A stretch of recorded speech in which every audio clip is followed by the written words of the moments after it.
Hello students, welcome to Magnet Brains Hindi. और जैसा कि हम लास्ट प्रीवियस वीडियो में देख चुके हैं, पार्ट 3 कविता ही थी, ठीक है। और आज हम पार्ट 4 हमारी 10वीं की पाठ्य पुस्तक क्षितिज भाग 2 पार्ट 4 कविता लेकर आए हैं, आत्मकथ्य, जिनके कवि हैं हमारे छायावादी कवि जयशंकर प्रसाद जी, ठीक है। और यहां पर सबसे पहले हम देखेंगे कि जयशंकर प्रसाद जी का जन्म कब हुआ, कहां हुआ, इनकी रचनाएं क्या हैं, क्या क्या उपलब्धियां हैं, कौन कौन से सम्मान इनको प्राप्त हुए। देखिए, जयशंकर प्रसाद जी जन्म हुआ था सन 1889, मृत्यु सन 1937। जन्म स्थान काशी, पिता श्री देवी प्रसाद जी सुंघनी साहू। अन्य बातें हैं इनसे संबंधित। 12 वर्ष की अवस्था में पिता की मृत्यु जीवन कष्टों में बीता। जब बचपन में ही माता पिता बिछड़ जाते हैं तो बच्चे का जीवन बहुत कष्टों में बीतता है। ऐसा ही हुआ कुछ हमारे जयशंकर प्रसाद जी के साथ। काव्यगत विशेषताएं, छायावाद के प्रवर्तक, नए विचार, नई कल्पनाएं, नई शैलियां। इन्होंने हिंदी साहित्य को एक नई विधा प्रदान की, एक ऐसी विधा जिसके माध्यम से एक लिखा है ना, या छायावाद के प्रवर्तक, प्रवर्तक मीन्स स्थापित करने वाले। छायावाद की शुरुआत, ये मुख्य आधार स्तंभ माने जाते हैं छायावाद के। भाषा, आरंभ में ब्रज भाषा, बाद में खड़ी, शुद्ध संस्कृत, लाक्षणिक तथा मधुर भाषा। देखिए, ब्रज भाषा, चूंकि जन्म कहाँ हुआ था इनका, जन्म स्थान काशी उत्तर प्रदेश, ठीक है, तो ब्रज भाषा तो होनी ही थी। बाद में खड़ी बोली भी हुई, शुद्ध संस्कृत, लाक्षणिक तथा मधुर भाषा। मधुर भाषी थे, इनके व्यवहार में मधुरता झलकती थी। और इनकी कविताएं जब भी आप पढ़ेंगे, इनकी रचनाएं जब भी पढ़ेंगे तो काव्यगत विशेषताएं अनोखी नजर आती हैं। शैली, अनेक शैलियां, अलंकारों में नवीन उपमान, नए नए उपमान इन्होंने दिए, अलंकार का प्रतिमान स्थापित किया और अपनी कविताओं और अपनी रचनाओं के माध्यम से एक अमिट छाप छोड़ी। रचनाएं, काव्य, नाटक, उपन्यास, कहानी आदि अनेक रचनाएं। ना केवल ये कवि ही बल्कि नाटककार भी थे, उपन्यासकार भी थे, कहानीकार भी थे, और भी कई इनकी ऐसी रचनाएं हैं जो युगों युगों से चली आ रही हैं और आगे भी चलती रहेंगी। अब देखिए, यहां पर ये चित्र जो आपको नजर आ रहा है, ये बस ऐसा ही नहीं है कि एक पत्ती है, छोटी पत्ती है, बड़ी है और वो सूख गई है। बेटा, ये जीवन चक्र है। जीवन चक्र अर्थात हमारी लाइफ, किस तरह से हमारा जीवन शुरू होता है और किस तरह से आगे बढ़ते बढ़ते बढ़ते बढ़ते और यहां पर जाकर समाप्त हो जाता है। किस तरह से व्यक्ति इस जीवन काल में क्या क्या नहीं कर लेता, कहीं अहंकारी बन जाता है, कहीं अपराधी बन जाता है, कहीं बहुत अच्छे से अपने जीवन को बिताता है। ये हमारे हाथ में होता है कि हम किस तरह से अपने जीवन को व्यतीत करें। ये हमारे हाथ में होता है कि हम अपनी पहचान किस आधार पर करें। ये हमारे हाथ में होता है। आपने सुना होगा ना, आइडेंटिटी 2 प्रकार की होती है, अस्क्राइब्ड आइडेंटिटी और अचीव्ड आइडेंटिटी। अस्क्राइब्ड मीन्स जो हमें बाय बर्थ मिला है, जाति, धर्म, ठीक है, इस तरह की जो हमें माता पिता से प्राप्त हुई हैं, वो अस्क्राइब्ड है। और अचीव्ड आइडेंटिटी जो हम खुद अपने खासियत से या अपने गुणों से प्राप्त करते हैं, ठीक है। तो यहां पर जीवन के चक्र में हमें बड़े आराम से आहिस्ता आहिस्ता चलकर जीवन को जीना होता है, ताकि हम जो भी कार्य करते हैं उससे किसी को नुकसान ना पहुंचे और हमारे मन और मस्तिष्क में कभी अहम का भाव ना आए। जहां पर अहंकार आ जाता है वहां पर अभिमान के साथ साथ हमारा गर्त में जाना निश्चय हो जाता है, ठीक है। तो इस कविता में ध्यान दीजिएगा बेटा, ये जो आत्मकथ्य कविता है, पहले तो मैं आपको बता दूं कि आत्मकथ्य क्या है। आपने सुना होगा, आत्मकथा सुना होगा, जीवनी सुना होगा, अब यह है आत्मकथ्य। अंतर बता देती हूं आपको, जीवनी, आत्मकथा और आत्मकथ्य में क्या अंतर है। जीवनी किसी के द्वारा लिखी जाती है, किसी की जीवनी लिखी जाती है, मान लीजिए आपने महात्मा गांधी की जीवनी पढ़ी होगी और भी कई प्रसिद्ध जो रहे हैं उनकी मतलब जीवनी पढ़ी होगी, तो जीवनी में जन्म से लेकर मृत्यु तक का विवरण होता है। जैसे अभी अभी हमने जयशंकर प्रसाद जी की जीवनी देखी, जन्म कब हुआ, मृत्यु कब हुई, रचना, ये सब कुछ जीवनी में मृत्यु भी शामिल होती है। समझ में आया? बात करते हैं हम आत्मकथा की। अब आत्मकथा मीन्स स्वयं के द्वारा लिखी गई कथा। यदि मान लीजिए मैं अपनी आत्मकथा लिखूं तो क्या मैं अपनी मृत्यु के बारे में लिख पाऊंगी? नहीं लिख पाऊंगी ना। तो आत्मकथा जो रहती है उसमें मृत्यु के अलावा सारी बातें शामिल करनी होती हैं, कुछ भी छुपाया नहीं जा सकता, कुछ भी हम उसको साइड में नहीं रख सकते कि चलो नहीं इसको नहीं लिखते हैं, किसी को पता चल जाएगा तो कोई क्या कहेगा, बहुत सारी बातें। लेकिन एक आत्मकथा तभी प्रमाणित मानी जाती है जबकि उसमें हर एक जीवन के प्रत्येक बिंदु को शामिल किया गया हो। जीवनी समझ में आई? मृत्यु से जन्म तक की कोई और लिखता है, आत्मकथा स्वयं के द्वारा लिखी गई कथा। अब यहां है आत्मकथ्य। जयशंकर प्रसाद जी के मित्रों ने उनसे कहा कि तुम तो इतने बड़े कवि हो, इतने प्रसिद्ध हो, क्यों ना तुम्हारी आत्मकथा लिखो, हम सबको कुछ तो शिक्षा प्रदान मतलब प्राप्त होगी। तो जयशंकर प्रसाद जी ने कहा कि नहीं, मैं इतना भी कोई महान नहीं हूं, मेरी आत्मकथा लिखने से भला किसी को क्या अच्छा लगेगा, किसी की क्या भलाई होगी। तो उन्होंने ना नुकुर करते हुए आत्मकथा तो नहीं लिखी लेकिन आत्मकथ्य। आत्मकथ्य मीन्स स्वयं के द्वारा किया गया या बोला गया कथन, आत्मकथ्य। आत्मकथा और आत्मकथ्य दोनों अलग अलग हैं। आत्मकथा में संपूर्ण जीवन के जो भी घटनाएं, दुर्घटनाएं, अच्छी बातें, बुरी बातें, सारी बातें शामिल करनी होती हैं, जबकि आत्मकथ्य उन्होंने लिखा है और अर्थात स्वयं के द्वारा कहे गए कथन। और इसमें उन्होंने क्या लिखा है आज हम वही पढ़ेंगे, ठीक है? ओके, देखिए, जयशंकर प्रसाद जी के मित्रों ने उनसे आत्मकथा लिखने का निवेदन किया, जबकि जयशंकर जी अपनी आत्मकथा नहीं लिखना चाहते थे। इसीलिए उनके मित्रों के निवेदन का मान रखते हुए प्रसाद जी ने इस काव्य की रचना की और नाम दिया आत्मकथ्य, आत्मकथा नहीं, ठीक है? इस काव्य में उन्होंने जीवन के प्रति अपने अनुभव का वर्णन किया। उनके अनुसार यह संसार नश्वर है। नश्वर और शाश्वत दो शब्द आपने सुने होंगे। नश्वर अर्थात नष्ट होने वाला, शाश्वत मीन्स हमेशा रहने वाला, अमर, ठीक है? तो हमारा जीवन कैसा है? शाश्वत? यस, नश्वर, क्योंकि जन्म हुआ है तो मृत्यु निश्चित है, हमारा जीवन नश्वर है। ओके, उनके अनुसार यह संसार नश्वर है क्योंकि प्रत्येक जीवन एक ना एक दिन मुरझाई हुई पत्ती सा टूटकर गिर जाता है, ठीक है? अभी अभी मैंने देखा, आपको बताया और आपने भी देखा होगा कि छोटी सी पत्ती जब आती है तो कोपल रहती है ना, छोटी सी कोपल, बढ़ते बढ़ते बढ़ते वो पत्ती भी सूखकर पेड़ से गिर जाती है और उसका जीवन समाप्त होता है। ठीक उसी प्रकार से हमारा भी जीवन है, सूखी पत्ती की तरह टूटकर गिर जाता है। उन्होंने इस काव्य में जीवन के यथार्थ एवं अभाव को दिखाया है। यथार्थ समझते हैं आप? यथार्थ का अर्थ होता है वास्तविकता, रियलिटी, ओके? कि किस प्रकार हर आदमी कहीं ना कहीं किसी चोट के कारण दुखी है, फिर चाहे चोट वो प्रेमिका का मिलना हो, ना मिलना हो, या फिर मित्रों के द्वारा धोखा देना हो। हर एक के जीवन में प्रेयसी होती है, प्रेमिका होती है, चाहने वाले होते हैं, चाहने वाली होती हैं। प्रेम अनूठा है। जब हम रस पढ़ेंगे तो आपको और मैं डिटेल में बताऊंगी कि किस तरह से रस और प्रेम की पराकाष्ठा क्यों सर्वोपरि है और प्रेम का नाम जो है वो क्यों इतना पवित्र है, क्योंकि प्रेम निस्वार्थ होता है और जीवन पर्यंत चलता है। मोह और प्रेम में बहुत बड़ा अंतर होता है। जहां पर मोह आकर्षण मात्र होता है कि कोई भी वस्तु जब तक उपयोगी है, जब तक सुंदर है, हमें वो अच्छी लगेगी, परंतु जैसे ही वो पुरानी हुई, उपयोगी नहीं हुई, हम उसको फेंक देंगे, ये मोह है।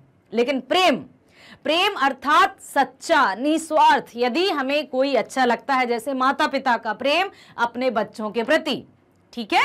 तो यहां पर हम देखेंगे कि क्या हुआ होगा उनके साथ, कैसा धोखा हुआ है, क्या मित्रों ने भी उनको धोखा दिया। देखते हैं क्या होता है। उनके अनुसार उन्होंने कोई ऐसा कार्य नहीं किया है जिससे लोग उनकी आत्मकथा सुनकर वाहवाही करेंगे। उन्हें तो लगता है कि अगर उन्होंने अपने जीवन का सत्य सबको बताया तो लोग उनका उपहास उड़ाएंगे और उनके मित्र खुद को दोषी समझेंगे।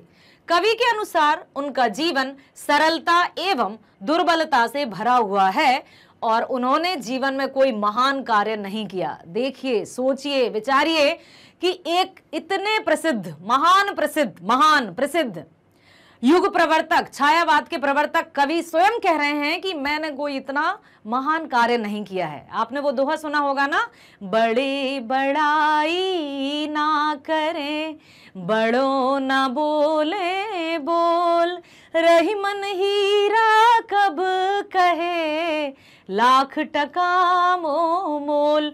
जो वास्तविक रूप में बड़े होते हैं, जो वास्तविक रूप में प्रशंसनीय होते हैं, वो अपने मुंह से अपनी प्रशंसा नहीं करते हैं। ठीक वैसा ही किया है हमारे कवि प्रसाद जी ने। उनके अनुसार उनकी जीवन रूपी गगरी खाली ही रही है। ठीक है, इस प्रकार हम कह सकते हैं कि प्रस्तुत पंक्तियों में जहां एक ओर कवि की सादगी का पता चलता है, वहीं दूसरी ओर उनकी महानता भी प्रकट होती है। क्योंकि जो महान होते हैं वो अपने मुंह से अपनी प्रशंसा तो नहीं करते हैं। ठीक वैसा ही किया है कवि जयशंकर प्रसाद जी ने। पहली पंक्ति पढ़ते हैं। देखिए, मधुप गुनगुना कर कह जाता कौन कहानी यह अपनी, मुरझा कर गिर रही पत्तियां देखो कितनी आज घनी। मधुप गुनगुना कर कह जाता कौन कहानी यह अपनी, मुरझा कर गिर रही पत्तियां देखो कितनी आज घनी। मधुप, भौरा। ठीक है, यहां पर उन्होंने बताया है कि अपने मन को उन्होंने भंवरे की संज्ञा दी है कि मेरा मन एक भंवरे के समान है, जो यहां वहां पेड़ फूलों पर जाता है, रस लेता है, फिर कहीं दूसरी जगह चला जाता है, मतलब मन स्थिर नहीं है, है ना। गोपियों वाले चैप्टर में मैं देखा था ना कि जब योग का संदेश उद्धव जी लाते हैं तो गोपियों ने उनसे क्या कहा था कि जाइए योग का संदेश उन्हें दीजिए जिनका मन चंचल हो। ठीक है, भंवरे के समान। तो जो गुनगुनाकर पता नहीं क्या कहानी कह रहा है, वह यह नहीं समझ पा रहा कि वह अपनी जीवन गाथा की कौन सी कहानी कहे। कुछ नहीं पता इस जीवन के बारे में, आज है कल ना हो, कुछ भी हो सकता है। तो तात्पर्य ये नहीं है कि हम पता नहीं है कल का तो हम हाथ पर हाथ रखकर बैठ जाएं कि चलो हमें क्या करना है, कल का तो कोई भरोसा है नहीं तो हमें क्या करना है, बल्कि जियो तो हर पल ऐसे जियो जैसे कि आखिरी हो, है ना।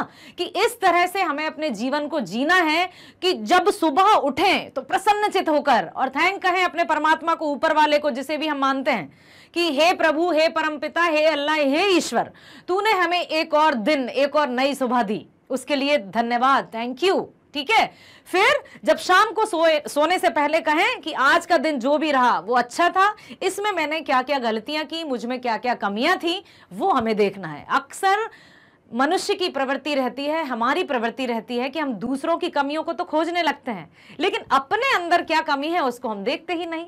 यदि हम ये शुरू कर दें, ये प्रारंभ कर दें, अपनी कमियों को देखना सबसे पहले शुरू कर दें, यदि हर मनुष्य इसी तरह से करेगा तो बहुत अच्छा होगा, सुखद अनुभव। ठीक है, तो सोते समय भी परमात्मा को, ईश्वर को, ऊपर वाले को धन्यवाद दें और उठने के तुरंत बाद भी। ठीक है, अब देखिए, क्योंकि उसके समीप मुरझा कर गिरते हुए पत्ते जीवन की नश्वरता का प्रतीक हैं। ये जीवन नश्वर है, नष्ट होना ही है, जन्म है तो मृत्यु अटल है। ठीक है, कोई भी ये नहीं कह सकता, चाहे वो कोई राजा हो या रंक हो, चाहे अमीर हो चाहे गरीब हो, हर एक का जीवन का अंत होना ही है। इस गंभीर अनंत नीलिमा में असंख्य जीवन इतिहास, यह लोग करते ही रहते हैं अपना व्यंग मलिन उपहास। अनंत नीलिमा, आसमान की ओर इशारा करते हुए कवि क्या कहते हैं कि कवि के अनुसार यह नीला आकाश जो कि अनंत तक फैला हुआ है, उसमें असंख्य लोगों ने अपने जीवन का इतिहास लिखा है। क्योंकि जो आकाश है वो अनंत है, उसका ना कोई आदि है ना कोई अंत है। जिस चीज का, जिस बात का कोई आदि या अंत ना हो उसको अनंत कहते हैं। ओके, तो कितने ही लोग, कितने ही चले गए, आए और चले गए हैं। अच्छे बड़े बड़े सूरमा, राजा, प्रतापी राजा, जिनका जन्म हुआ उनको मृत्यु भी प्राप्त हुई, सब कुछ पता है इस आकाश को। ठीक है, जिसे पढ़कर कवि को ऐसा प्रतीत हो रहा है मानो उन्होंने स्वयं की आत्मकथा लिखकर खुद का मजाक उड़ाया है और लोग इन्हें पढ़कर उन पर हंस रहे हैं। ठीक है, तब भी कहते हो कह डालूं दुर्बलता अपनी बीती, तुम सुनकर सुख पाओगे देखोगे यह गागर रीति। अब फिर भी तुम यदि चाहते हो, वे अपने मित्रों से कहते हैं, क्योंकि मित्र उनसे निवेदन करते हैं, आग्रह करते हैं कि नहीं तुम्हें तो अपनी आत्मकथा लिखनी होगी। तो क्या कहते हैं अपने मित्रों से, तब भी कहते हो कह डालूं दुर्बलता अपनी बीती, फिर भी तुम चाहते हो कि मैं अपने जीवन की दुर्बलताएं सबके समक्ष रखूं, क्योंकि जब मैं आत्मकथा लिखूंगा तो सबके पास तो जाएगी। तुम सुनकर सुख पाओगे देखोगे यह गागर रीति, जब तुम देखोगे कि मेरे जीवन में तो ऐसा कुछ भी नहीं हुआ है जिसके कारण सबको कुछ सीख मिले, या ऐसा मैंने कोई महान कार्य नहीं किया जिसके कारण सब मेरी वाहवाही करेंगे। गागर मटकी, ये मेरे जो मेरा जीवन है वो एक खाली मटके के समान है, इसमें कुछ नहीं है, फिर मैं क्यों अपनी आत्मकथा लिखूं मित्रों। ठीक है, इस तरह से वे कहते हैं।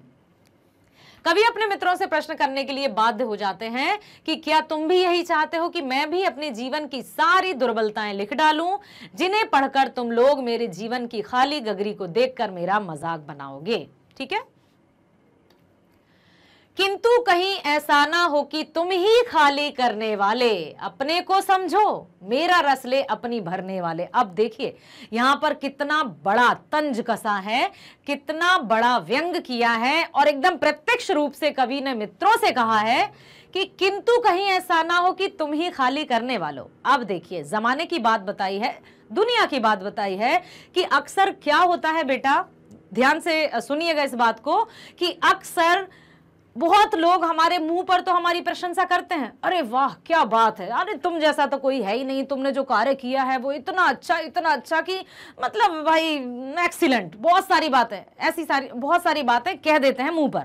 और वही लोग दूसरों के पास जाकर या सामने जाकर क्या कहते हैं, कुछ नहीं किया, सब एकदम नहीं, कुछ नहीं किया।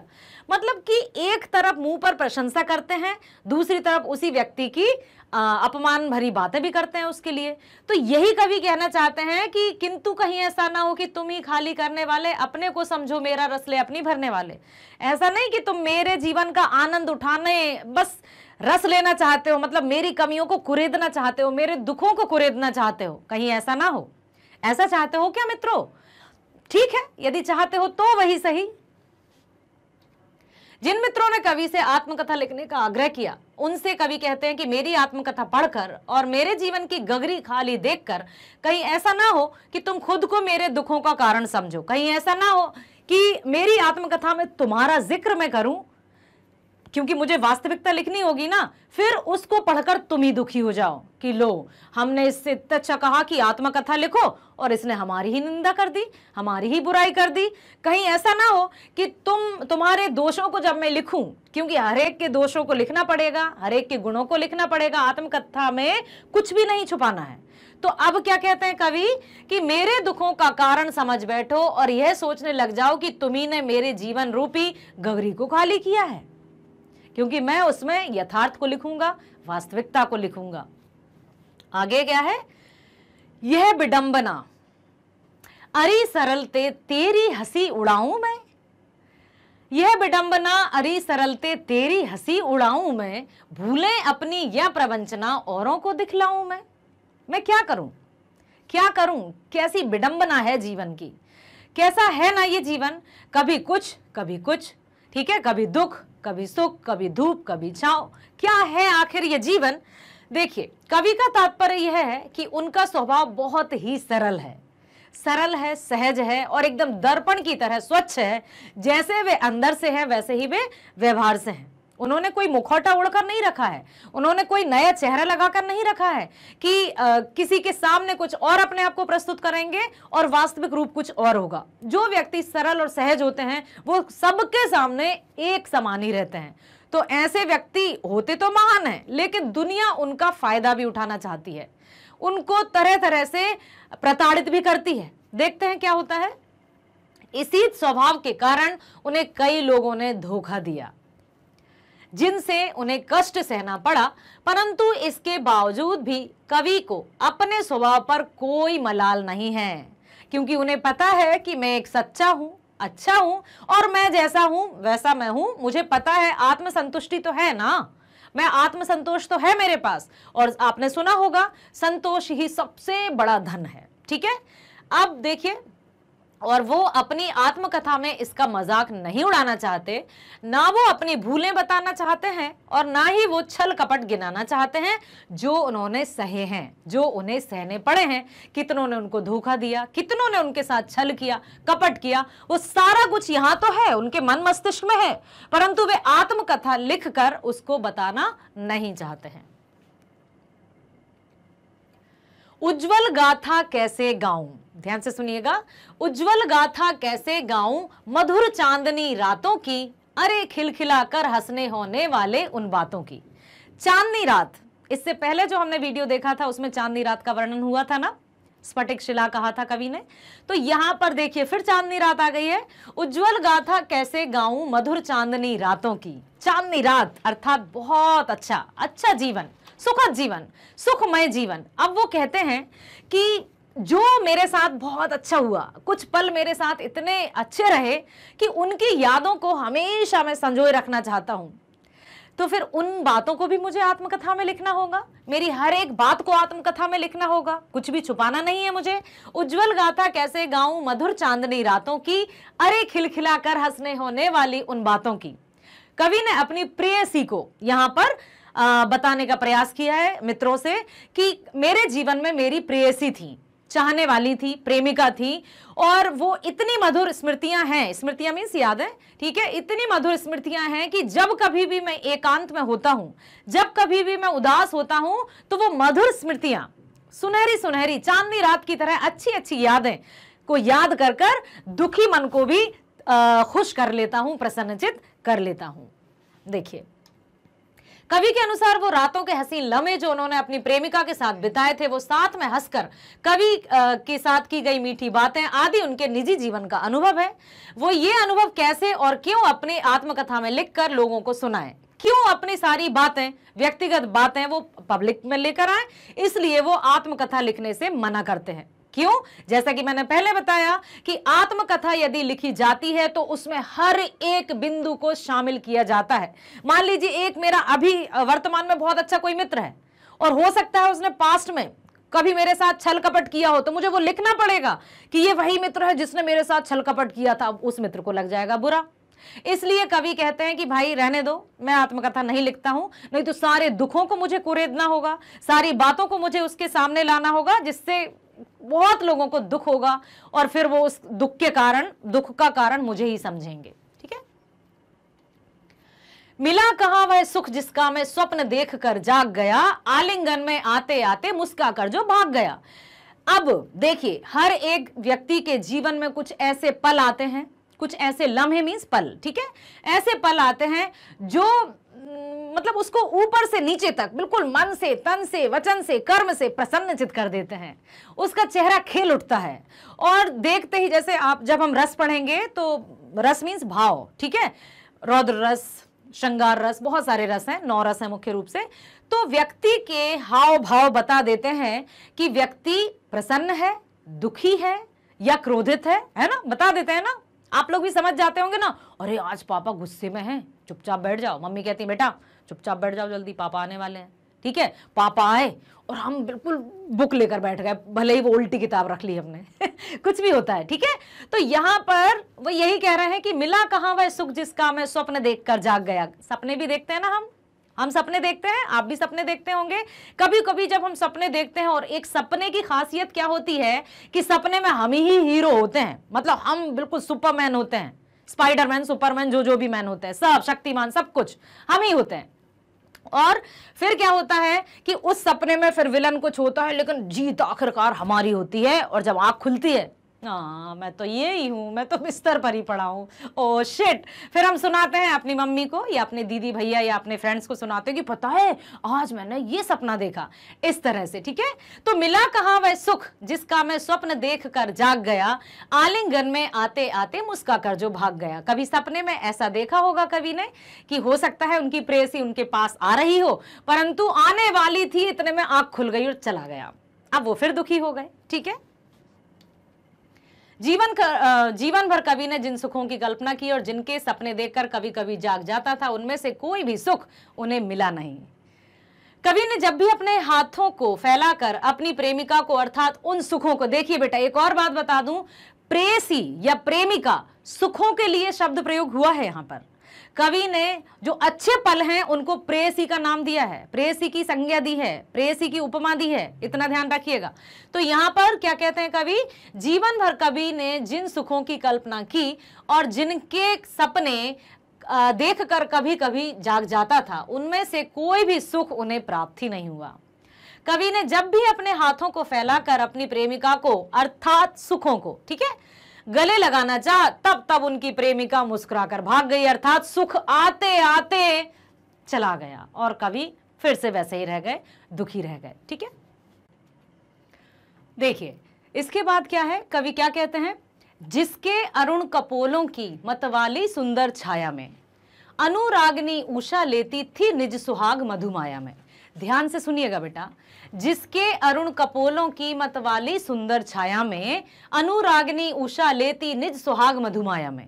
यहां पर फिर उन्होंने अपनी प्रेयसी अर्थात जो सुखद स्मृतियां हैं, जो सुख हैं, उनकी चर्चा की है और वे बताना चाहते हैं कि वो जो सुख था, सुख अर्थात उनकी प्रेयसी, प्रेमिका, सुख को उन्होंने प्रेमिका का नाम दिया है, वो इतनी प्यारी थी, मतलब उनके सुख जो थे वो इतने प्यारे थे, तो उन्होंने प्रेमिका को जस्ट इमेजिन, कवि तो इमेजिन ही करते हैं ना, कल्पना ही करते हैं, तो उन्होंने सुखों को प्रेमिका का रूप दिया और कह रहे हैं कि उसके जो गाल थे, उनकी लालिमा इतनी अच्छी थी कि सुबह की जो भोर की लालिमा है वो भी उसके सामने फीकी दिखती थी।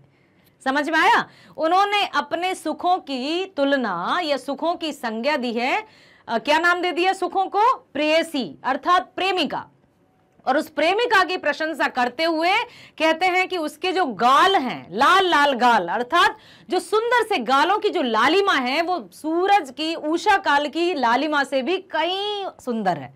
देखिए प्रस्तुत पंक्तियों में कवि अपनी प्रेमिका की सुंदरता का बखान करते हुए कहते हैं कि उनकी प्रेमिका के लाल लाल गाल इतने सुंदर थे कि उषा भी अपनी लालिमा उन्हीं से उधार लेती थी। उषा मतलब सुबह, प्रातःकाल, सूर्योदय से पहले का समय।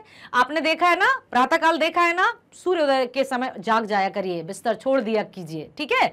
तो वो जो आसमान, सारा आसमान लाल लाल सा नजर आता है और वो ठंडी ठंडी सुहानी सुहानी बिल्कुल मंद मंद जब हवा चलती है तो कितना अच्छा लगता है। तो उन्होंने सुखों की तुलना प्रेमिका से की और उसकी प्रशंसा करते हुए कहते हैं कि वो इतनी सुंदर थी कि उसकी जो अरुण कपोल मीन्स, अरुण मीन्स लाल, कपोल मीन्स गाल, ठीक है, उसको उन्होंने कहा कि उषा भी उससे उधार मांगती थी उस लालिमा को, ठीक है।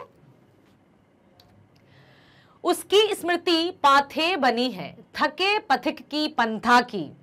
ध्यान से सुनिएगा, सीवन की उधेड़ कर देखोगे क्यों मेरी कंधा की। यहां पर प्रश्नवाचक चिन्ह लगे हैं, क्यों लगे हैं? उसकी स्मृति पाथेय बनी है, थके पथिक की पंथा की।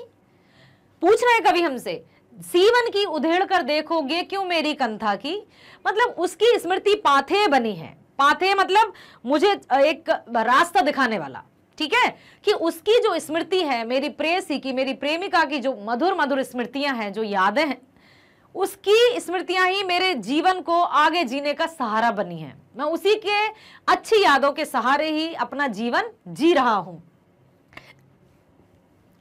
सीवन को उधेड़ कर देखो, सीवन को उधेड़ कर देखोगे क्यों मेरी कंधा की। तो क्यों आप चाहते हो कि मेरे दुखों को या अच्छी जो भी बातें हुई उनको कुरेदना क्यों चाहते हो, क्यों चाहते हो कि मैं मेरी आत्मकथा लिखूं, ठीक है।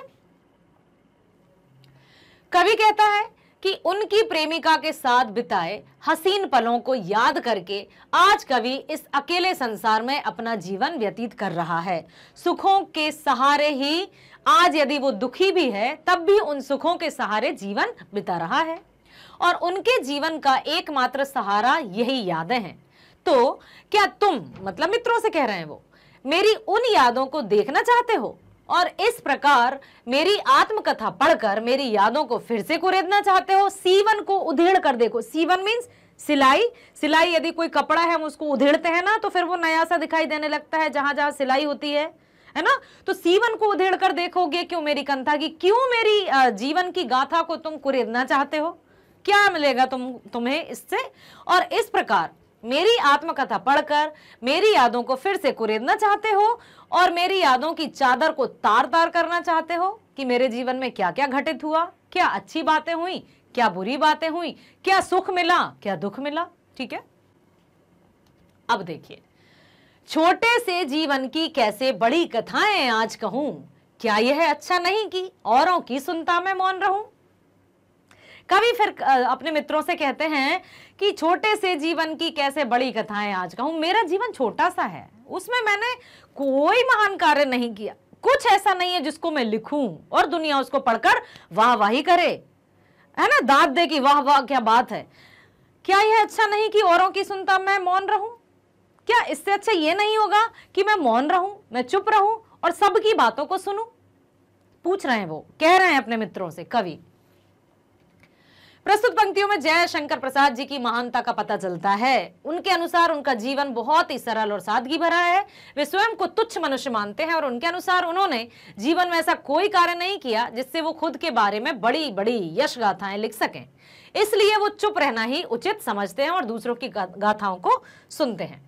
सुनकर क्या तुम भला करोगे मेरी भोली आत्मकथा, अभी समय भी नहीं थकी सोई है मेरी मौन व्यथा। क्या करोगे मेरी आत्मकथा, मेरे बारे में सुनकर उससे मिलेगा क्या? कुछ नहीं किया मैंने, अभी समय भी नहीं थकी सोई है मेरी मौन व्यथा। प्रस्तुत पंक्तियों में कवि अपने मित्रों से कहते हैं कि तुम मेरी भोली भाली सीधी साधी आत्मकथा सुनकर भला क्या करोगे, उसमें तुम्हारे काम का कुछ भी नहीं होगा। मैंने ऐसा कोई महान कार्य नहीं किया जिसका वर्णन मैं कर सकूं। अब मेरे जीवन के सारे दुख शांत हो गए हैं और मुझ में अब उन्हें लिखने की और इच्छा शक्ति नहीं है, मैं नहीं लिखना चाहता, तो कृपया मुझसे आत्मकथा लिखने का अनुरोध मत करो मित्रों। इस तरह से अपने मित्रों से वे कहते हैं। ठीक है, देखिए कवि आत्मकथा लिखने से क्यों बचना चाहता है? बताइए, क्यों चाहते थे कवि कि वो आत्मकथा ना लिखें, जबकि उनके मित्र तो कह रहे थे कि आप आत्मकथा लिखो, आप महान हो, आप रचनाकार हो, इतना सारा कितना अच्छा अच्छा लिखते हो, तो क्यों नहीं अपनी आत्मकथा लिख देते? लेकिन उन्होंने क्या कहा, उनको आत्मकथा नहीं लिखनी। अब क्यों बताइए? आत्मकथा लिखने के लिए अपने मन की दुर्बलताओं, सब कुछ लिखना पड़ता है, सब कुछ, कवियों का उल्लेख करना पड़ता है। कवि स्वयं को इतना सामान्य मानता है कि आत्मकथा लिखकर वह खुद को विशेष नहीं बनाना चाहता। उनके अनुसार आत्मकथा उस व्यक्ति की लिखी जाती है जो विशेष हो, जो महान हो, जबकि कवि विशेष हैं लेकिन वो स्वयं में नहीं मानते हैं। कवि अपने व्यक्तिगत अनुभवों को दुनिया के समक्ष व्यक्त नहीं करना चाहता क्योंकि वह अपने व्यक्तिगत जीवन को उपहास का कारण नहीं बनाना चाहता। इन्हीं कारणों से कवि आत्मकथा लिखने से बचना चाहते हैं, क्योंकि वे नहीं चाहते कि उनकी जो जीवन बीता है, जैसा बीता है, वो सबके समक्ष प्रस्तुत हो। उनके अनुसार आत्मकथा वो व्यक्ति लिखता जिसने महान कार्य किए हों, लेकिन उन्होंने उनके अनुसार तो कोई कार्य नहीं किया ऐसा जिससे वे आत्मकथा लिखे। दूसरे प्रश्न की ओर चलते हैं बेटा। आत्मकथा सुनाने के संदर्भ में अभी समय भी नहीं, कवि ऐसा क्यों कहते हैं? कवि ने ऐसा क्यों कहा अपने मित्रों से कि आत्मकथा सुनाने का तो अभी उनके पास समय नहीं है? क्या वे व्यस्त थे या कुछ और कहना चाहते थे? कवि को लगता है कि आत्मकथा लिखने का अभी उचित समय नहीं हुआ है, क्योंकि आत्मकथा लिखकर कवि अपने मन में दबे हुए कष्टों को याद करके दुखी नहीं होना चाहते। अपनी छोटी सी आत्मकथा को बड़ा आकार देने में वे असमर्थ हैं। वे अपने अंतर्मन को लोगों के समक्ष प्रस्तुत करना नहीं चाहते हैं। आत्मकथा प्रायः जीवन के उत्तरार्ध में लिखी जाती है। उत्तरार्ध मतलब समझते हैं बेटा, समापन, ठीक है। रामचरितमानस की हमने बात की थी प्रथम में, तो रामचरितमानस में 7 कांड हैं, अंतिम जो है वो उत्तर रामायण होती है, उत्तरकांड।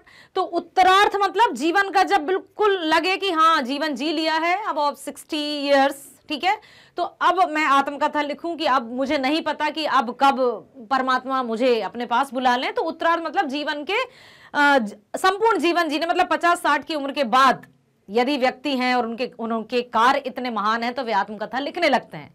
तो कवि कहना चाहते हैं कि आत्मकथा प्रायः जीवन के उत्तरार्ध में लिखी जाती है, परंतु अभी जीवन में ऐसा समय नहीं आया है। कवि को ऐसा लगता है कि अभी ऐसी कोई उपलब्धि नहीं मिली है जिसे वह लोगों के सामने प्रेरणा स्वरूप रख सकें। इन्हीं कारणों से कवि ऐसा कहते हैं कि अभी आत्मकथा लिखने का समय नहीं है, ठीक है। उन्होंने ये बताना चाहा कि अभी तो आत्मकथा लिखने का उचित समय नहीं है, ना तो मैंने कोई महान उपलब्धि प्राप्त की है, ना अभी जीवन का उत्तरार्ध है, ना मेरे पास कोई इतने अच्छे कार्य हैं जिनका मैं जिक्र आत्मकथा में कर सकूं। आया समझ में? स्मृति को पाथेय बनाने से कवि का क्या आशय है? स्मृति, यादों को पाथेय मतलब मार्गदर्शक, पथ प्रदर्शक बनाने का क्या आशय है? क्यों कहा कवि ने? कवि की प्रेयसी उससे दूर हो गई है। कवि की प्रेयसी, याद रखिएगा, सुखद स्मृतियां, सुख को उन्होंने प्रेयसी की संज्ञा दी है। कवि की प्रेयसी उससे दूर हो गई है। कवि के मन मस्तिष्क पर केवल उसकी स्मृति ही है। जो हमारा मनुष्य जीवन में जो बहुत अच्छी कुछ घटनाएं बीत जाती हैं और वो जब हम याद करते हैं तो याद करके हमें प्रसन्नता तो होती है, परंतु वर्तमान यदि हमारे दुखों से भरा है तो हमें लगता है कि काश वे दिन फिर से लौट आते, ऐसा, अर्थात दुख भी होता है। तो उनकी जो अच्छी यादें हैं वो उनके आज के लिए कवि के अनुसार वर्तमान में वो पाथेय बनी है, पथ प्रदर्शक बनी है। इन्हीं स्मृतियों को कवि अपने जीवन जीने का संबल अर्थात सहारा मानता है। अतः स्मृति को पाथेय बनाने से कवि का आशय स्मृति के सहारे से है। स्मृति के सहारे ही कवि अपना जीवन जीता है। भाव स्पष्ट कीजिए। मिला कहां वह सुख जिसका मैं स्वप्न देख कर जाग गया, आलिंगन में आते आते मुस्का कर जो भाग गया। ऐसी सुखद स्मृतियां कवि को लगा था कि जैसे कभी मान लीजिए आप स्पोर्ट्स खेलते होंगे, कोई गेम खेलते होंगे और आपको लगता है ये इसमें जीतने ही वाला हूं, बस 1 रन और, या जब भी आप कोई मैच देखते हो या स्वयं खेल का हिस्सा होते होंगे तो अब बिल्कुल बिल्कुल बिल्कुल ऐसा होगा ही होगा, और लास्ट मोमेंट पर कुछ ऐसा हो जाता है कि हम वो गोल अचीव नहीं कर पाते तो कहते हैं ओह शिट ये क्या हुआ। तो ऐसा ही कुछ हुआ था कवि के साथ। उनको ऐसा लग रहा था कि बस अब ये सुख उनके हाथ में आने ही वाला है, लेकिन नहीं आ पाया, ठीक है। कवि कहना चाहता है कि उसे वह सुख नहीं मिल सका जिसकी वह कल्पना कर रहा था। उसे सुख मिलते मिलते रह गया, अर्थात इस दुनिया में सुख छलावा मात्र है। हम जिसे सुख समझते हैं वह अधिक समय तक नहीं रहता, स्वप्न की तरह जल्दी से समाप्त हो जाता है। इसलिए हमें सुख में सुख का उपभोग तो कर लेना चाहिए, लेकिन आदी नहीं होना चाहिए। क्या पता ये जीवन हमें कैसे कैसे मोड़ दिखा दे। और एक बात बेटा, जीवन संघर्ष का दूसरा नाम है। यदि जीवन है तो संघर्ष है, अर्थात दुख भी आएंगे, विपत्तियां भी आएंगी, परेशानियां भी आएंगी, बहुत कुछ आएगा। लेकिन इसका तात्पर्य ये नहीं कि अब हम हार गए, अब तो हम क्या करें, हम निराश होकर बैठ गए, ऐसा नहीं होता है। सुख और दुख 2 किनारे हैं। क्वाइंस में भी जो 2 पहलू रहते हैं ना, सिक्के में भी हेड और टेल, तो जीवन भी हमारा दुई तरफा होता है, दोनों तरफ का होता है। सुख दुख आएंगे ही, तो ना तो हमें सुखों में एकदम खो जाना है और ना ही दुखों का सामना करते हुए निराश हो जाना है। आपने वो गीत सुना होगा ना, संसार है एक नदिया, सुख दुख 2 किनारे हैं, है ना, सुना है ना जाने कहां जाएं हम बहते धारे हैं, कभी भी कहीं भी कुछ भी हो सकता है। सुबह है तो शाम भी होगी, दिन है तो रात भी होगी। अर्थात जीवन में सुख है तो दुख भी आएंगे। हर एक स्थिति के लिए हमें तत्पर रहना है। रोड पर जब हम जाते हैं तो कहीं बहुत अच्छा एकदम सड़क एकदम इतनी अच्छी रहती है कि शाम में हम चले जाते हैं या पैदल भी जा रहे होते हैं, लेकिन कहीं पर गड्ढे आ जाते हैं तो हम कहते हैं ओह, और हम उसी स्पीड से जाएंगे और गड्ढे में गिरने का डर रहता है, गाड़ी उछल सकती है। तो हमें अपने जो कंसंट्रेशन है या फोकस है, ध्यान केंद्रित जो करते हैं हम, वो हमेशा हमें अच्छे से रखना है कि हर परिस्थिति का सामना करने के लिए परमात्मा ने मनुष्य का जन्म दिया है और उस उद्देश्य के साथ हमें भेजा है कि जाओ कुछ ऐसा कार्य करो। 9th में आपने पढ़ा था ना, वाक ललल के थे कि आई सीधी राह से गई ना सीधी राह, सुषुम सेतु पर खड़ी थी बीत गया दिन आह, जेब टटोली कौड़ी ना पाई, माझी को दूं क्या उतराई। अर्थात आए तो हम बहुत अच्छे से थे, जब परमात्मा हमें मनुष्य की योनि दे रहा था ना जन्म की, अब तो मनुष्य बनोगे, अरे हम प्रसन्न हो गए, प्रभु हम मनुष्य बनेंगे, बहुत अच्छा लगेगा, thank you so much Prabhu, thank you so much. लेकिन प्रभु ने कहा, परमात्मा ने कहा, ऊपर वाले ने, जिसको आप मानते हो, कि जा तो रहे हो लेकिन इन उद्देश्यों को पूरा भी करना। बिल्कुल करेंगे, बिल्कुल करेंगे, आप जो कहेंगे हम वो करेंगे। तो आई सीधी राह से गई ना सीधी राह, वाक 9th का चैप्टर था, आई थिंक 9 या 10वां चैप्टर है, ठीक है। तो अब जैसे ही हम इस लोक में आए, तो जब छोटा सा बालक, दंतुरित मुस्कान पढ़ी थी हमने, ठीक है, पढ़ेंगे आगे पढ़ेंगे, सॉरी। तो यहां पर जब हमने देखा कि जन्म हुआ, छोटा सा बालक, आप याद कीजिएगा आपके घर में आस पड़ोस में छोटा सा बच्चा होगा, जब तक बालक 1 साल के भीतर भीतर अंदर अंदर रहता है, वो प्रकृति के अकॉर्डिंग सोता जागता है। शाम होती है तो वो नींद उसकी लग जाती है, सो जाता है, और सूर्योदय होते ही वो जाग भी जाता है। लेकिन हम अपनी आदतों से उसे भी भर देते हैं, सो जा सो जा सो जा, अभी नहीं जगना है, अभी तो 5 बजे हैं, 6 7 बजे 8 बजे 9 बजे जगेंगे, और फिर अभी क्यों सो रहे हो, अभी और काम करो।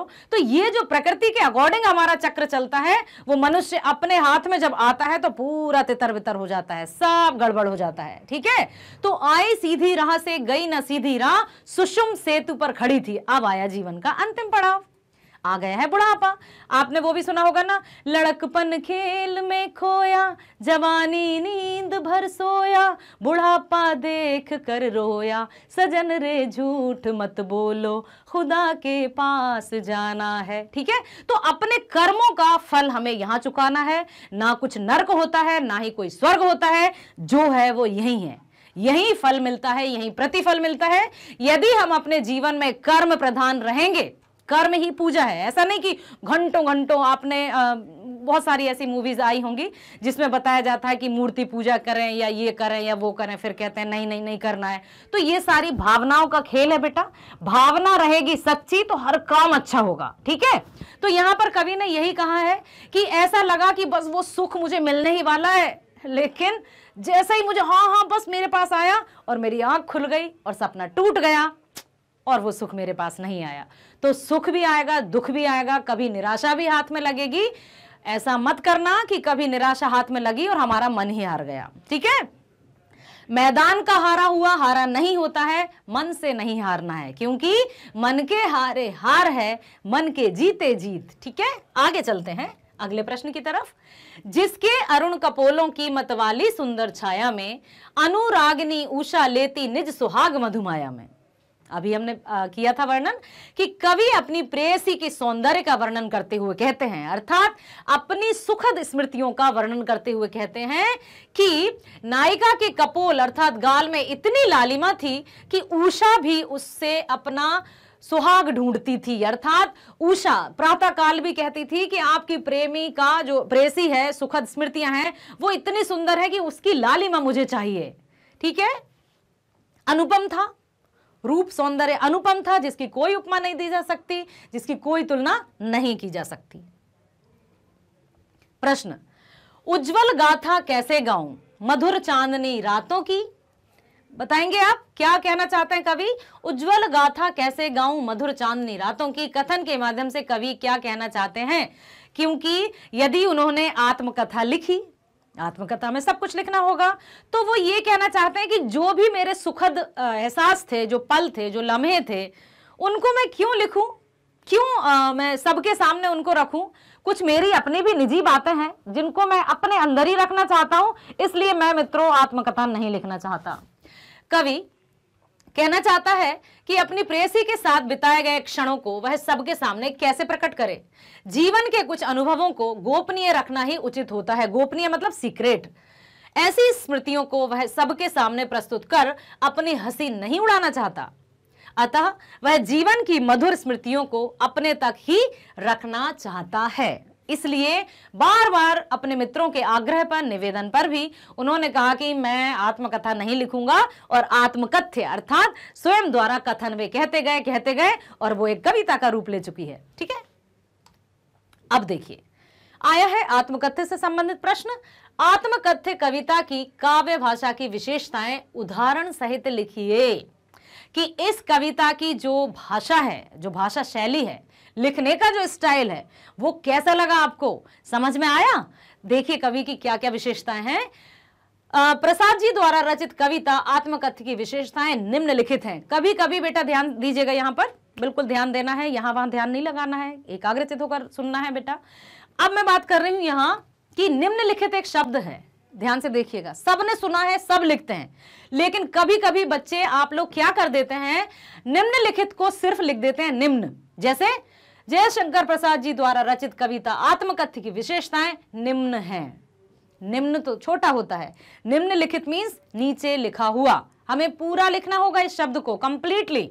ठीक है, निम्नलिखित मीन्स नीचे लिखा हुआ। अकेला निम्न आप लिखेंगे तो निम्न का अर्थ होता है छोटा, और बहुत से बच्चे ना नी लिख के बिंदु लगा देते हैं कि निम्नलिखित हो गया। नो है ना, इतना शॉर्टकट हमें नहीं अपनाना है ना। सफलता प्राप्त करने के लिए कोई क्या नहीं होती है, क्या नहीं होती है, लिफ्ट नहीं होती, हमें सीढ़ियों से जाना पड़ता है।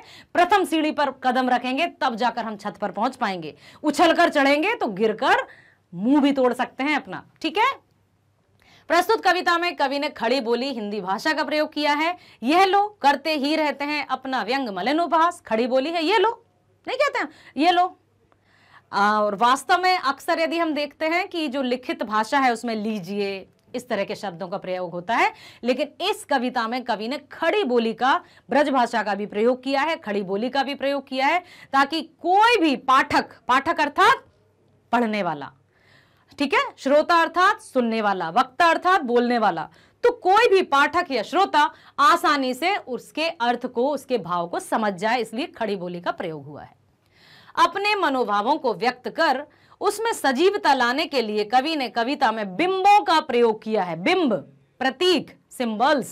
ठीक है, जिसके अरुण कपोलों की मतवाली सुंदर छाया में अनुरागनी उषा लेती निज सुहाग मधुमाया में। अब यहां पर उन्होंने क्या क्या बिंब, कि जैसे ऐसा लग रहा है जैसे उसकी जो प्रेयसी है उसके इतने सुंदर रूप सौंदर्य का वर्णन करते हुए कवि कहते हैं कि प्रातः काल की जो उषा है वो भी उससे, उसके गालों की लालिमा उधार मांग रही है। उसके रूप सौंदर्य की इतने अच्छे तरीके से कवि ने वर्णन किया है। प्रस्तुत कविता में कवि ने ललित, सुंदर एवं नवीन शब्दों का प्रयोग किया है। ठीक है, यह विडंबना अरि सरलते तेरी हंसी उड़ाऊं मैं, भूले अपनी यह प्रवंचना औरों की दिखलाऊं मैं। यह विडंबना, प्रवंचना जैसे नवीन शब्दों का प्रयोग किया गया है जिससे काव्य में सुंदरता आई है। और जब काव्य में सुंदरता आती है तो क्या होते हैं, कविता में सुंदरता क्या लाते हैं, बताइए जल्दी। हाँ, आप ही बताइए। अलंकार। Very good, very nice. अलंकारों के प्रयोग से काव्य सौंदर्य बढ़ गया है। खिलखिलाकर आते आते में पुनरुक्ति प्रकाश अलंकार का प्रयोग किया गया है। अरुण कपोलों में रूपक अलंकार है, क्योंकि अरुण और कपोल अर्थात उपमान और उपमेय एक साथ आ गए हैं अत्यधिक समानता के कारण, तो रूपक अलंकार है। मेरी मौन अनुरागी उषा में अनुप्रास अलंकार है। मेरी मौन, मां की आवृत्ति, अनुरागी, ठीक है, तो यहां पर अनुप्रास अलंकार है। अगला प्रश्न है, कवि ने जो सुख का स्वप्न देखा था उसे कविता में किस रूप में अभिव्यक्त किया है, आप बताएंगे। सुख को कवि ने किस रूप में व्यक्त किया है? नायिका, प्रेमिका, प्रेयसी के रूप में, कि जो भी उनके अच्छे पल थे, जो भी उनके सुखद पल थे, उन्होंने उसको प्रेयसी, प्रेमिका, प्रेमिका मीन्स मैंने अभी बताया ना, प्रेम और मोह में अंतर क्या होता है। प्रेम निस्वार्थ, आजीवन, जीवन पर्यंत चलता है। मोह कुछ समय, कुछ अवधि, सीमा उसकी निश्चित रहती है। तो कवि ने अपने सुखों को प्रेयसी के रूप में माना है। कैसे? कवि ने जो सुख का स्वप्न देखा था उसे वह अपनी प्रेयसी नायिका के माध्यम से व्यक्त करता है और कहता है कि नायिका स्वप्न में उसके पास आते जाते मुस्कुराकर भाग गई। मतलब जो सुख उन्हें मिलने ही वाले थे, जो उपलब्धि उन्हें प्राप्त होने वाली थी, वो मिलते मिलते बस रह गई, तो कितना दुख हुआ होगा। लेकिन उन्होंने फिर भी अपने आप को संभाला और अपने हमारे लिए इतना सुंदर आत्मकथ्य लिखा। ठीक है, तो कुछ भी हो परिस्थिति, चाहे विपरीत हो, चाहे हमारे पक्ष में हो, चाहे विपक्ष में हो, हमें तो उसका सामना करना ही है। अतः उसे उसका सुख नहीं मिल सका जिसे वह सुख समझता था, वह स्वप्न रूपी छलावा था। अस्थायी रूप से उसके जीवन में आया था, एक ऐसा छलावा जो अस्थायी था, चिरस्थायी नहीं था। चिरस्थायी मीन्स अनंत, एकदम शाश्वत। जैसे नश्वर और शाश्वत में मैंने आपको बताया था कि नश्वर और शाश्वत मीन्स हमेशा रहने वाला, चिरकाल तक रहने वाला, नश्वर मीन्स नष्ट होने वाला।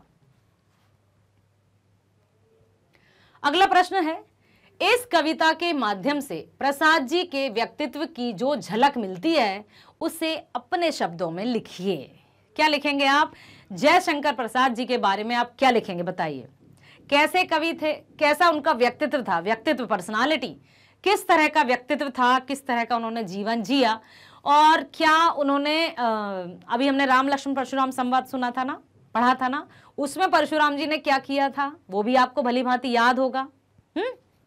देखिए, प्रसाद जी एक सीधे साधे व्यक्तित्व के इंसान थे। उनके जीवन में दिखावा बिल्कुल नहीं था। एज आई टोल्ड यू, जैसा कि मैंने आपसे कहा कि वो जैसे थे वैसे ही थे। कहते हैं ना कि भाई मेरा जीवन तो खुली किताब की तरह है, जो चाहे वो पढ़ ले। ठीक है, तो ऐसा व्यक्तित्व के जो व्यक्ति रहते हैं वो हमेशा सबके प्रिय तो रहते हैं, लेकिन कभी कभी उनको धोखा भी खाना पड़ता है। तो वो तो जीवन का रोल है भाई, भूमिका है। कभी सुख कभी दुख आता जाता रहता है। तो वो एक सीधे साधे व्यक्ति थे, कोई दिखावा नहीं करते थे। वे अपने जीवन के सुख दुख को लोगों पर व्यक्त नहीं करना चाहते थे। बहुत अच्छी बात की है उन्होंने कि हमारे अंदर या हमारे मन में या हमारे परिवार में या हमारे जीवन में क्या कष्ट चल रहे हैं, कौन सी परेशानियां चल रही हैं, उसे यदि हम दूसरों से एक बार कहेंगे लोग सुन लेंगे, दूसरी बार कहेंगे सुन लेंगे, तीसरी बार हमसे कतराने लग जाते हैं। लोग सिर्फ और सिर्फ मुस्कुराते हुए चेहरे को ही पसंद करते हैं। अर्थात बाग बगीचे में जो फूल खिलता है ना, उसको ही लोग पसंद करते हैं। ठीक उसी प्रकार से यदि हम खुश रहेंगे, प्रसन्नचित रहेंगे, तभी हमारे अधिक चाहने वाले होंगे, अधिक अनुयायी होंगे, अधिक हमारे मित्र होंगे। यदि हम हमेशा रोना गाना करते रहेंगे ना, अरे मेरे साथ ये परेशानी है, अरे मैं तो परेशान हूँ, एक बार सुनेंगे, दूसरी बार सुनेंगे, तीसरी बार सुनेंगे, फिर हमें दूर से देखकर भाग जाएंगे, अरे वो आ रहा है भाई, भागो, नहीं सुनना इसकी बात। तो हमेशा जो हमारे दुख हैं उन्हें अपने तक सीमित रखना चाहिए। लेकिन ऐसा भी नहीं कि हमें किसी से नहीं कहना है, हमारे अपने भी रहते हैं, तो दुख बांटने से हल्का भी होता है, लेकिन हर किसी के सामने नहीं रखना है। ऐसा नहीं कि कोई भी आया और हम चले सुनाने। हमें परख होनी चाहिए कि किसके समक्ष हमें अपने दुखों का बखान करना चाहिए, ताकि हमें वहां से कुछ समाधान मिल सके। गॉट इट बेटा? वे अपने जीवन की सुख दुख को लोगों पर व्यक्त नहीं करते थे, अपनी दुर्बलताओं को अपने तक ही सीमित रखना चाहते थे। अपनी दुर्बलताओं को समाज में प्रस्तुत कर वे स्वयं को हंसी का पात्र नहीं बनाना चाहते थे। पाठ की कुछ पंक्तियां उनके वेदनापूर्ण जीवन को दर्शाती हैं। इस कविता में एक तरफ, ध्यान से सुनिएगा बेटा, ध्यान दीजिएगा, इस कविता में एक तरफ कवि की यथार्थवादी प्रवृत्ति है, एकदम वास्तविकता वाली, तथा दूसरी तरफ प्रसाद जी की विनम्रता भी है। मतलब वो हर एक बात को हमारे समक्ष रख तो रहे हैं, लेकिन कितने अच्छे तरीके से। कहते हैं ना कि सच कहने का साहस तो बहुत लोगों में होता है, लेकिन सलीका कुछ कम होता है। तो सच बात को कहना, फिर लोग नहीं कहते मैंने क्या गलत किया, मैंने तो सच ही कहा है। अरे भाई, किसने पूछा कि कह दो सच? जब कहीं हम बिना पूछे, बिना डिमांड के कोई बात कह दें तो उसकी वैल्यू नहीं रहती है। तो अपनी वैल्यू हमें खुद बनानी पड़ती है, स्वयं से हमारा सम्मान बनाना पड़ता है। तो आवश्यकता पड़ने पर ही बोलें, अन्यथा मौन सबसे अच्छी बात है, चुप रहना सीखिए हम सब। ठीक है, अधिक बोलेंगे तो वाचाल प्रवृत्ति के हो जाएंगे, वेरी मच टॉकेटिव हो जाएंगे, और कोई हमें सुनना नहीं चाहेगा। तो अपना मूल्य हमें स्वयं बनाना है। आवश्यकता आने पर बोलिए, जब आपको कोई सुनना चाहे तब सुनिए। व्यर्थ की बातें हमें नहीं करनी है, ना हमें सुननी है। जब कहीं हमें लगे कि कोई बतिया रहा है और हमें सुनाना चाहता है, तो उसको अच्छे से ये मत कहो चुप रहा भाई, नहीं सुननी, नहीं, ऐसा नहीं। ठीक है, अब मुझे कुछ काम है, मैं जाता हूं, कल फिर मिलेंगे हम। फिर भले ही आप मिलो ना मिलो, तो पॉजिटिविटी होनी चाहिए, सकारात्मक होनी चाहिए, सकारात्मकता होनी चाहिए अपने व्यवहार में, अपने विचारों में, तो जीवन बहुत अच्छा बीतता है। इस कविता में एक तरफ कवि की यथार्थवादी प्रवृत्ति भी है तथा दूसरी तरफ प्रसाद जी की विनम्रता भी है, जिसके कारण वे स्वयं को श्रेष्ठ कवि मानने से इनकार करते हैं, जबकि हम सब जानते हैं कि प्रसाद जी कौन हैं आज भी, और युगों युगों तक उनको जाना जाएगा कि छायावादी युग प्रवर्तक प्रसाद जयशंकर प्रसाद का नाम अमर रहेगा हमेशा हिंदी साहित्य में। अब देखिए, आप किन पंक्तियों की आत्मकथा पढ़ना, आप किन व्यक्तियों की आत्मकथा पढ़ना चाहेंगे और क्यों? आप बताइए पहले कि ऐसे कौन से व्यक्ति हैं आदर्श, आइडियल पर्सन, जिनकी आप आत्मकथा पढ़ना चाहेंगे। जैसे यहां पर तो लिखे हैं महात्मा गांधी जी, भगत सिंह जी, महावीर प्रसाद द्विवेदी जी। आपके अनुसार? Yes, doctor APJ Abdul Kalam. अरे वाह। और स्वामी विवेकानंद, बहुत बढ़िया, पढ़िएगा। ठीक है, तो इस तरह से यहां पर लिखा है कि हम महात्मा गांधी जी की आत्मकथा पढ़ना चाहिए, जिससे हमें सत्य तथा अहिंसा के महत्व की जानकारी मिल सके। सत्य और अहिंसा, कि सत्य के बल पर, अहिंसा के बल पर कैसे अपने आप को विजय किया जा सकता है, उसका वर्णन मिलेगा हमें। भगत सिंह, क्रांतिकारी, जो हंसते हंसते मातृभूमि के लिए बलिदान हो गए थे, है ना। देशभक्त भगत सिंह की आत्मकथा को पढ़ने से हमें देशभक्ति की प्रेरणा मिलेगी। महावीर प्रसाद द्विवेदी जी की आत्मकथा, प्रसिद्ध साहित्यकार महावीर प्रसाद द्विवेदी जी का जीवन अत्यंत संघर्षपूर्ण रहा है। एक महान साहित्यकार के रूप में हमें उनकी आत्मकथा पढ़नी चाहिए, बिल्कुल पढ़नी चाहिए। पढ़िएगा बेटा, ये मेरा आग्रह आपसे है कि भगत सिंह, महावीर और महात्मा गांधी, जब जब आपको समय मिले तो आप आत्मकथा अवश्य पढ़ा करिए। आत्मकथा पढ़ने से, और एक बात मैं बताना चाहूंगी कि जब भी कुछ हम पढ़ते हैं तो केवल सफलता की कहानी ही ना पढ़ें, असफलता की कहानी भी पढ़ें, क्योंकि सफलता की कहानी पढ़ने से हमें यह तो पता चल जाएगा कि सफलता किस तरह से मिलती है, लेकिन असफलता की कहानी पढ़ने या सुनने से हमें यह भी पता चल जाएगा कि हमें वो नहीं करना है, नहीं तो हम सफल नहीं हो पाएंगे। हर एक व्यक्ति की अपनी खूबी रहती है, हर एक व्यक्ति अपने आप में यूनिक है, अनोखा है ना। कोई कहता है ना कि किसी की छप जाती है और किसी का छुप जाता है। गुण तो सब में होते हैं, परंतु किसी की बातों को छाप दिया जाता है और किसी की बातें छुप जाती हैं।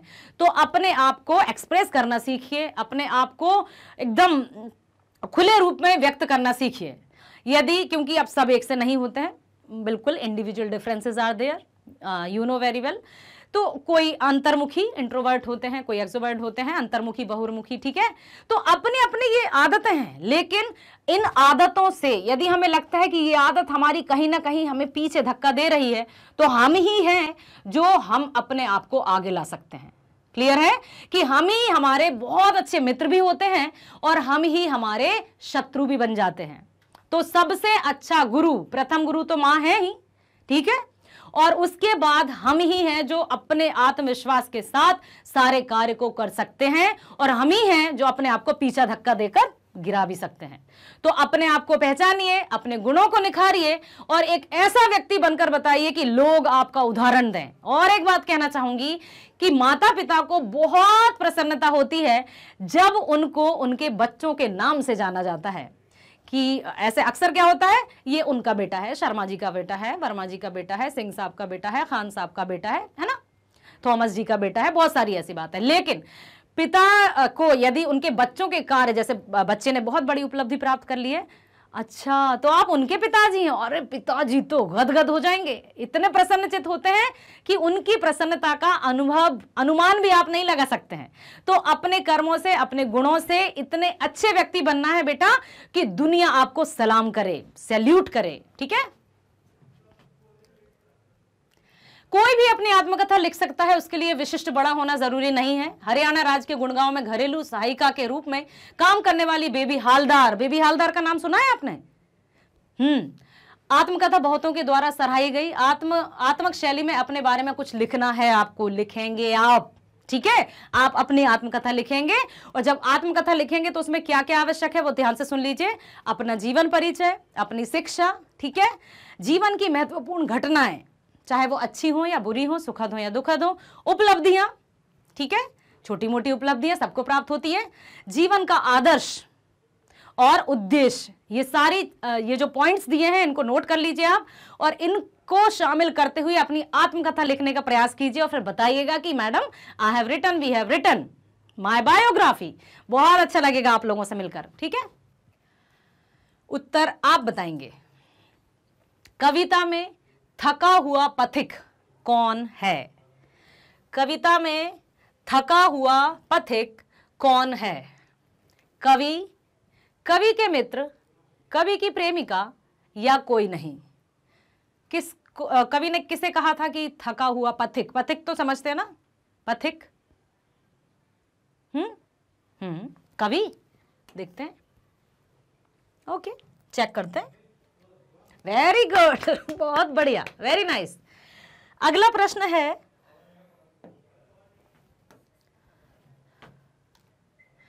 मुरझा कर गिर रही पत्तियां किसका प्रतीक है?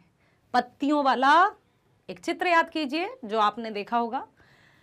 खुशियों की, उदासी का, निराशाओं का या कोई नहीं? मुरझाई हुई जो पत्तियां हैं वो किसका प्रतीक है? खुशियों की हैं या उदासी की हैं या निराशा की? अब देखिए, खुशियों की नहीं, ओके, उदासी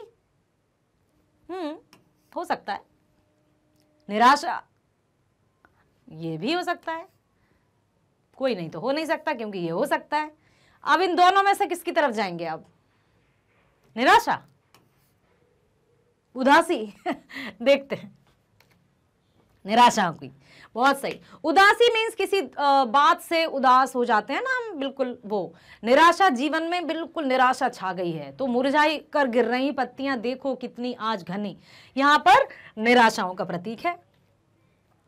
अगला जो प्रश्न है, कवि के सरल स्वभाव के कारण किसने धोखा दिया?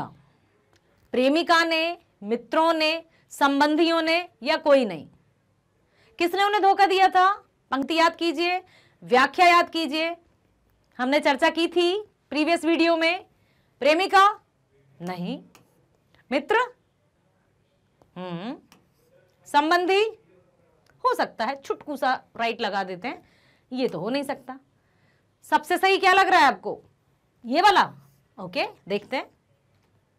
बहुत सही, वेरी गुड। खुद को भी प्रोत्साहित करते रहिए, खुद को भी शाबाशी दिया करिए कभी। वेल डन, वेल डन, बहुत बढ़िया, ठीक है। चलिए चलते हैं आगे। कवि ने अपने मन को किसका रूप दिया है? कवि का मन कैसा है? भंवरे के समान, एक गीतकार, एक कोयल या कोई नहीं? भंवरा, वेरी गुड। देखते हैं, चेक करते हैं हम। वेरी गुड, बहुत बढ़िया। अगला जो हमारा प्रश्न है, कवि के जीवन के सारे दुख, दर्द और अभाव अब कैसे हैं? अब कैसे हैं? मौन है, और अधिक हो गए हैं, कुछ कम हो गए हैं या कुछ भी नहीं हुआ है? कवि के जो दुख हैं, वर्तमान यथार्थ की बात कर रहे हैं हम, कवि ने क्या कहा था कि अब उनके दुख मौन हो गए हैं? मौन मीन्स चुप, तो मौन है या बढ़ गए हैं या कम हो गए हैं या कुछ भी नहीं? मौन, ओके, देखते हैं। बहुत सही, मेरे बच्चे बहुत प्यारा करते हैं, वेरी गुड बेटा। ओके, चलते हैं अगले प्रश्न की तरफ। गहरे नीले आकाश में अनगिनत लोगों ने क्या लिखे हैं? उस अनंत आकाश की नीलिमा है ना। जीवन गाथा, कविता, कहानियां या गीत? कहानियां लगा देती हूं, जीवन गाथा ये भी कर देती हूं, कविता भी, ओके, ये भी कर देते हैं, गीत भी कर देते हैं। सबसे अधिक आपको क्या लग रहा है कि क्या है ये? ओके, चेक करते हैं हम।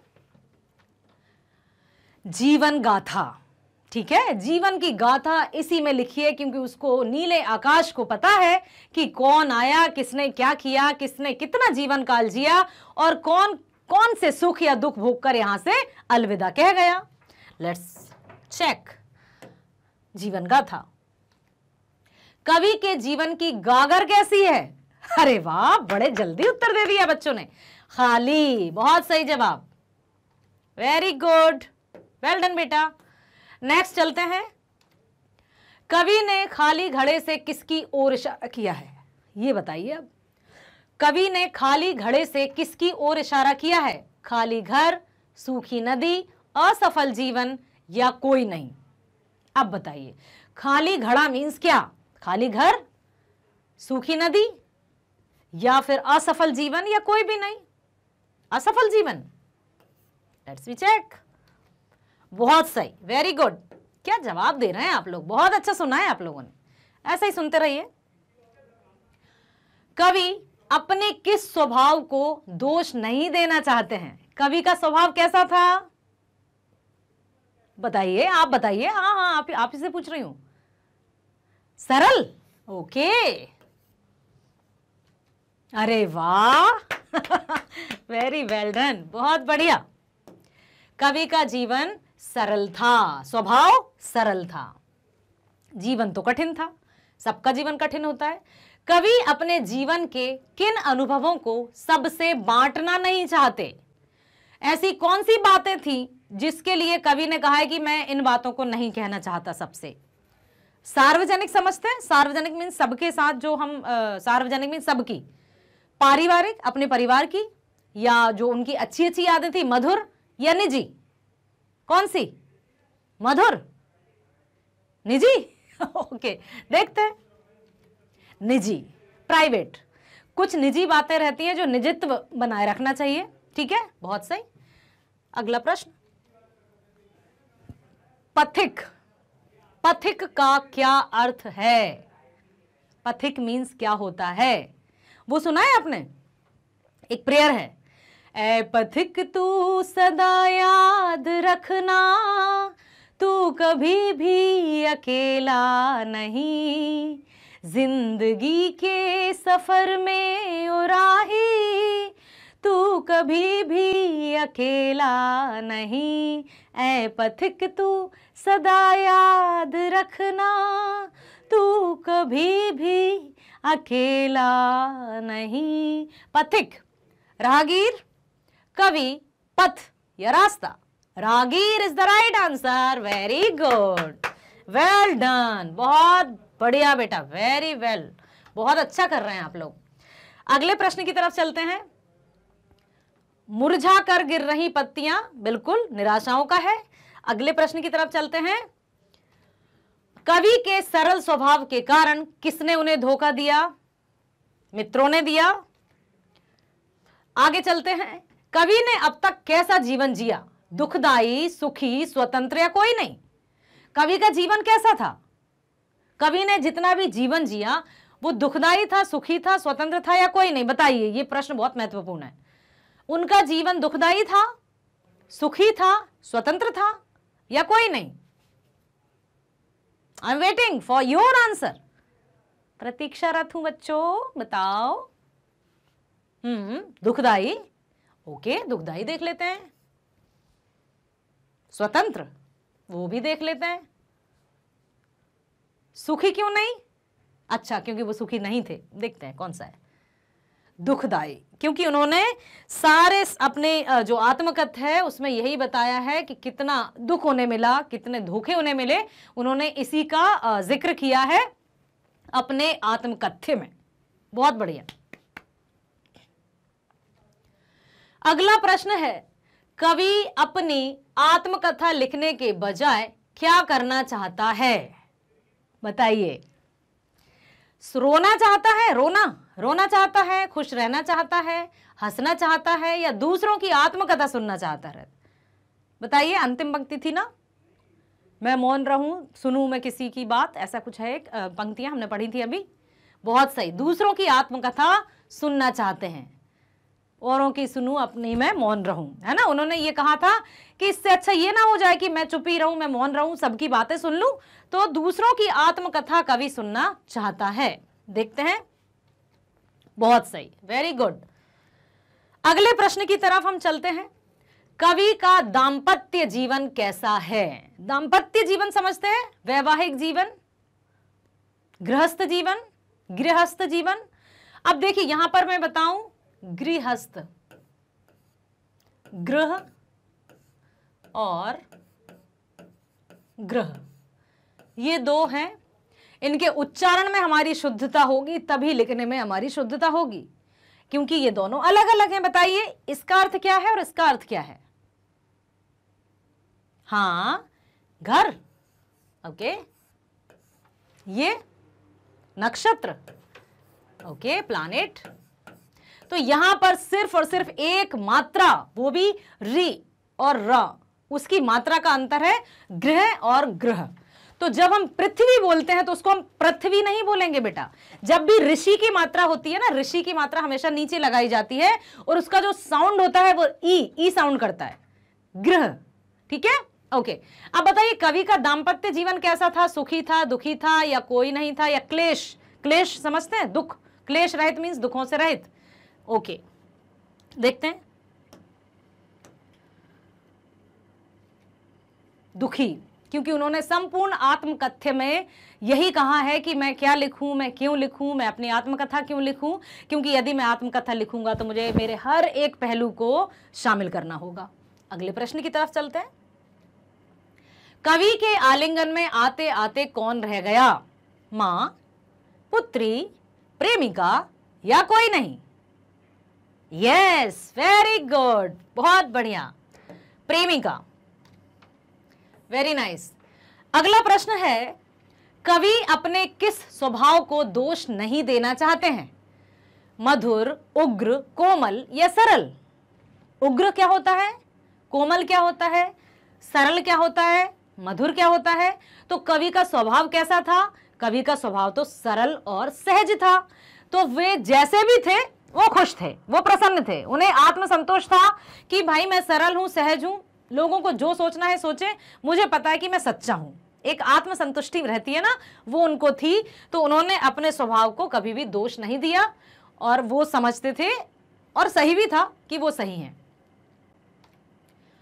अगला प्रश्न है, कवि जयशंकर प्रसाद जी को कौन सी रचना पर मंगला प्रसाद पारितोषिक दिया गया? बहुत इसको लिखकर रख लीजिएगा और याद कर लीजिएगा, मस्तिष्क में बिठा लीजिए।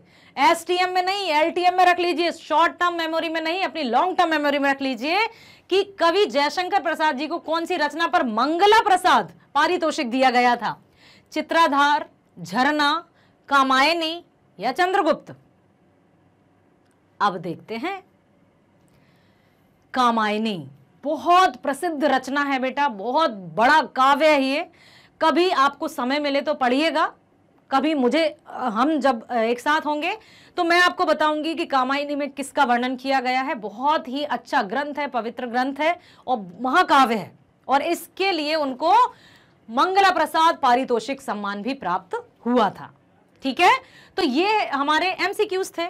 और अगला प्रश्न चलते हैं हम। कवि के जीवन के सारे दुख, दर्द और अभाव अब कैसे हो गए हैं? मौन हो गए हैं, अधिक हो गए हैं, कम हो गए हैं, या कोई नहीं? वर्तमान स्थिति में कवि के दुख कैसे हो गए हैं? अब मौन हो गए हैं, क्योंकि कवि स्वयं मौन हो गए हैं।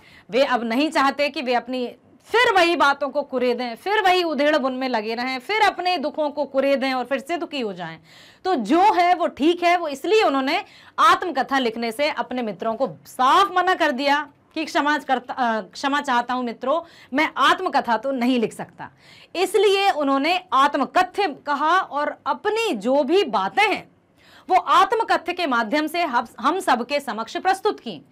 और जो भी बातें, मतलब जो उनको लगा कि हाँ मुझे ये बातें सबके सामने शेयर कर देनी चाहिए, साझा कर देनी चाहिए, तो वो उन्होंने कह दिया। यदि आत्मकथा होती तो उसमें तो हर एक पहलू को लिखना होता, इसलिए उन्होंने आत्मकथा नहीं लिखी।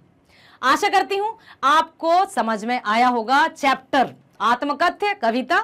ठीक है, लिखा है जयशंकर प्रसाद जी ने।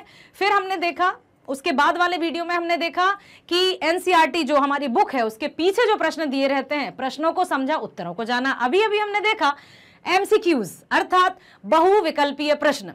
एक जो भी ऐसा, मतलब हमेशा ये नियम रहा है बहुविकल्पीय प्रश्नों का कि दो जो ऑप्शंस रहते हैं वो तो एकदम अलग रहते हैं, कोई भी उनको टिक कर देता है। बेटा एक और बात ध्यान रखिए, जब कभी हमें सही उत्तर ढूंढना हो तो सही के पीछे मत भागना। इस बात को हमेशा ध्यान रखना, आगामी परीक्षाओं में भी ना केवल 10वीं की परीक्षाओं में। इसको क्या याद रखना आप कि जब भी हमें कोई सही उत्तर ढूंढना हो तो हम पहले देखेंगे, पहले से ही जाएंगे, नहीं है क्या कर दीजिए गलत, ये भी नहीं है, क्या ये है, डाउट में लग रहा है, क्या ये है, ये नहीं है, बचा क्या ये। तो हर एक ऑप्शन को हमें ध्यान से पढ़ना होगा, गलत को भी देखेंगे तब जाकर जो रह जाएगा वो सही हो जाएगा। तो इस तरीके से यदि हम कोई भी कार्य करते हैं तो उसमें हमें सफलता अवश्य मिलती है ना, ठीक है।